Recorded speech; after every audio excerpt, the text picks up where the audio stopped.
Greetings and welcome back to part 5, CERN for Dummies, Mandela Effect, Geography of the World and Massive Change. This is part 5. For part 1, you can see in the comments and start with part 1. Picking up where we left off. So in reference to figure 9, I believe that all but 2 of the dimensions originate from the center field, which is outside the 2 10-dimensional fields of physics. See figure 15, which is going to be right here.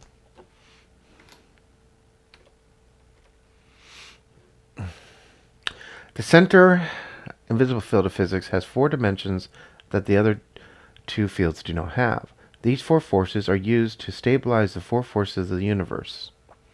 So now we're going to see figure 10, which is going to be right here.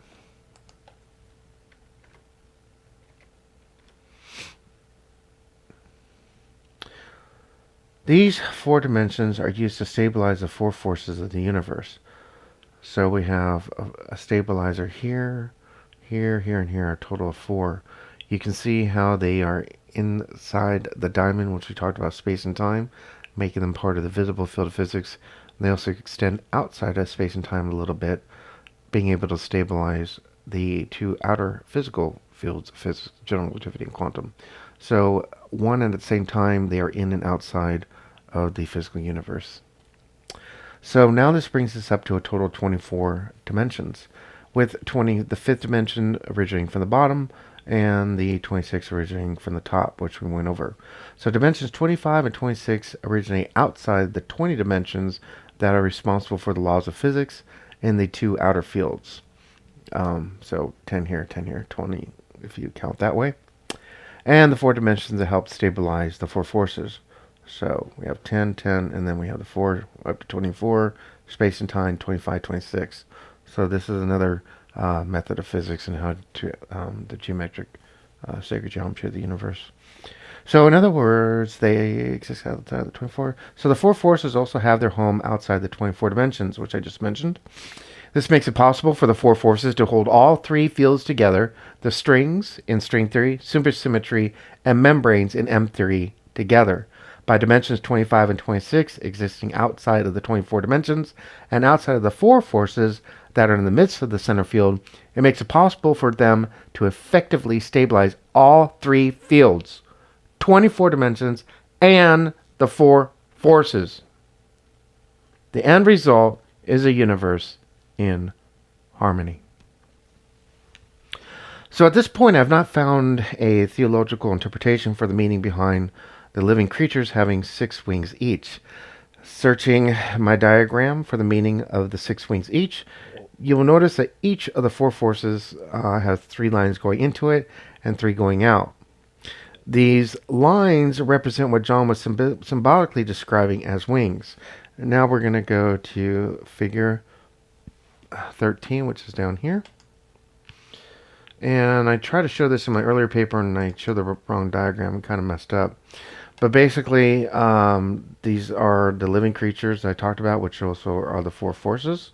And they have 1, 2, 3 strings or lines or wings, as the Bible says, the dimensions going out, and 3 going this way.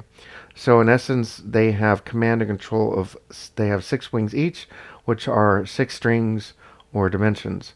Now, each force having 6 wings, meaning control of 6 of the dimensions, 6 times 4 is 24. So, kind of coincidence, 24 here, and these have 24. There is no coincidences. So the 4 forces have control of the 24 dimensions, and here's space and time. They exist outside of space and time and inside of space and time. So it's you can think of this also as a engine, and it's a sacred geometry of how energy is created and how the energy has redundant systems and how it operates in the physical universe, quantum, general relativity, and the invisible. And it's all so beautifully tied together. If you can really maybe stop and listen to us 3 times and get it, you are looking at a beautiful work of God here. It's the most perfect thing in the universe. It's truly amazing. The structure, the geometric structure of this throne of God. You can call it an engine. Some people call it the universe. String theory, M theory. It's all one the same. Different religions have names for it. But now you're getting a real good look at it. It's right here in front of you. It's amazing. So the living creatures, let me move that down. Excuse me.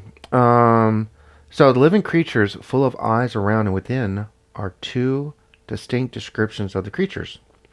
This is due to the fact that he is now describing their location in the universe and their purpose here. He is describing how the forces act around the throne. We see that the four living creatures have a dual role. The eyes being around and within describes how they play a major role around the throne, which is the two outer field of physics, general relativity and quantum physics. And within the center field of physics, which I call the invisible, which is also the throne of God. But what was the meaning of them having 6 wings each? In string theory, the four forces begin to be explained with 6 dimensions, with 6 strings, or with a 6-dimensional universe or model. In my theory of harmony, each of the 4 forces has command of 6 dimensions, each for a total of 24.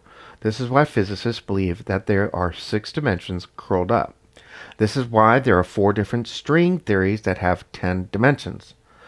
It is because each theory is looking at one force with its 6 dimensions plus height, width, depth, and time, being completely unaware of the center invisible field.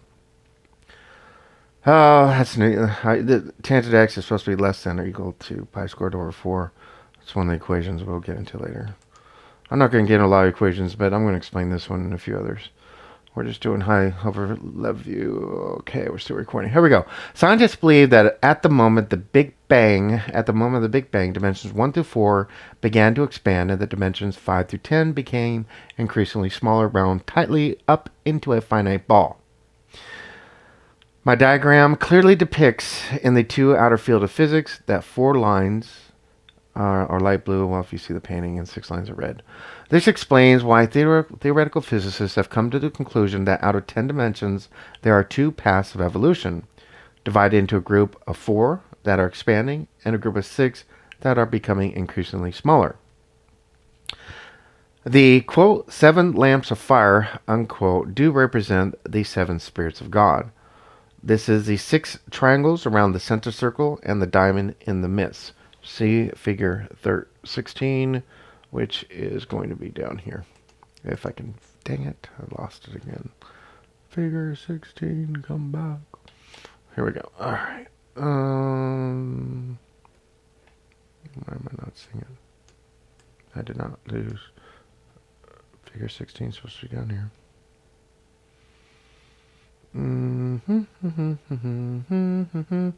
Figure 16 is a critical symbol. I have to find 16. This is ridiculous.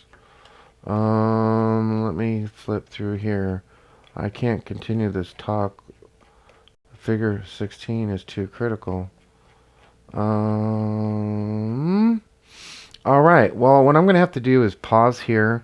I'm going to find figure 16, and then we're going to pick up. But shoot, I guess I can, hey, not being prepared. I wasn't supposed to be. This is, basically figure 16, there's a spike here and a spike here, here, and it all adds up to 7, but I'm going to show you in a minute. I just want to finish reading here. So there are 7 elements to God's creation. The 4 forces, the 2 outside physical fields of physics, and the invisible field of physics. It's only logical to assume that God's Spirit must have a hand in each of these realms. The 4 triangles that look like a spike, which are actually these 4, I'll make that clear later. The 4 triangles that look like a spike, figure 16. Anyway, is God's Spirit working with the 4 forces. The two triangles to each side is the Spirit of God opening the two outside fields. The diamond in the center is the Spirit of God in the third field, creating, directing, and overseeing all of his creations. Um, yeah, I'm just gonna have to stop right here. This is too critical. I will be back for more. I apologize. This is too important. I have to go anyway.